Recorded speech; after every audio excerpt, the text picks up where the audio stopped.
All right, Lauren Hughes here. We're on part 4. I really kind of went on a diatribe about the 1% rule a minute ago if you were watching. So townhome, $750,000. I put just over $200,000 into it because I care about my cash on cash return. So let's talk rent. So for this unit, I just signed a 2-year lease for $4,500. Now the market rate for an unfurnished unit is $3,900. So that's how I kind of divided it. $39 is what it would be unfurnished, but I actually agreed to furnish it for an additional $600 a month. So base at $3,900, and that's actually where I came up with my cash on cash return for year 1 at 23%, which is nuts. Good, very good. But I wanted to elaborate a little bit why I pulled this $600 out, because this is for furnishings, and I keep these numbers separate. Now, I could have added the $4,500 to make it look like, hey, I made 35% and massage the numbers, which sometimes there's confusion with marketing and reality, what I've seen with some of these larger companies. This is my portfolio, so there's nothing to gain by me lying. It just hurts me.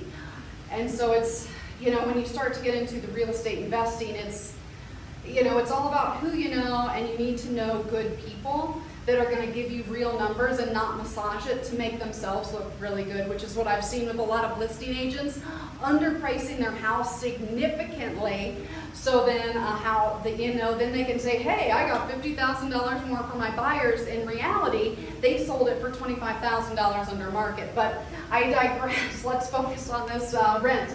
So $3,900 is the basis, which I got for the next 2 years. But the $600 furnished, and this is a little bit what some people have to deal with short-term rentals, and it's a little bit different. So, and I pull it out from all my other rental numbers because this amount of money is for furniture. It has nothing to do with my rental. I mean, it does, but for the sake of my cash on cash return, it's not there. It's not included in this $204,000 because I just blew my budget. So I actually had a budget of $7,200 to furnish this unit. The reason why I came up with that was because I get $600 a month and I multiplied it by 12. So really crazy there, but it was $7,200. The reason why I do that is year 1, you're gonna have a lot more costs. Year 2, I wanna start recouping those costs because furniture doesn't have a very long lifespan when it's in a short-term or long-term rental. Trust me, renters do not keep your furniture the same the way that you do, and I actually have to replace, on average, all of my furniture every 5 years. But this is how I do it. So 600 times 12 is $7,200, which was my goal. However, that didn't happen. I ended up spending $9,000 to get this rented. A few things that I went over budget on. 1, I had to do it within 3 weeks, so I had to pay a premium for some items because the cheaper items were out of stock. 2 is I went over my TV budget. I had to buy 4 TVs, which I priced out in June.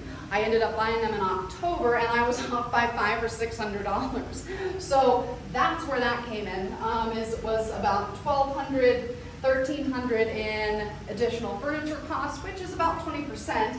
And then the TVs went up about 30% off what I had projected back in June. So paying attention to, this crazy inflation scenario that we're living in right now is important because it ended up taking $1,800 from my profit on year 2. We're already in year 2 right now. So year 1, I'm gonna make $0.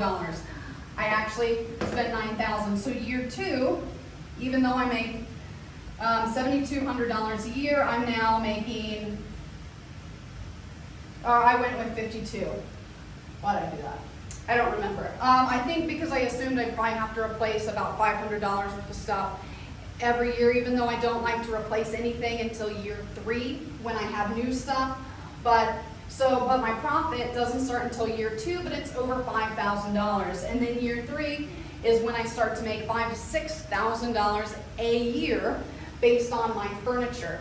And the reason how I do that and how I came up with that number is, so year 1, I make 0. Year 2 is when I start to recoup my costs.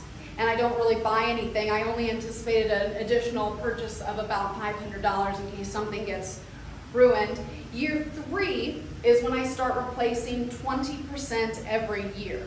And so I usually spend between $1,500 and $2,000 for like this scenario every year. And so it still gives me a profits because I'm still making $7,200 a year on those furnishings, or I'm bringing it in and I'm spending around $2,000 is going out to replace it. And so I get to consistently make $5,000 to $6,000 a year.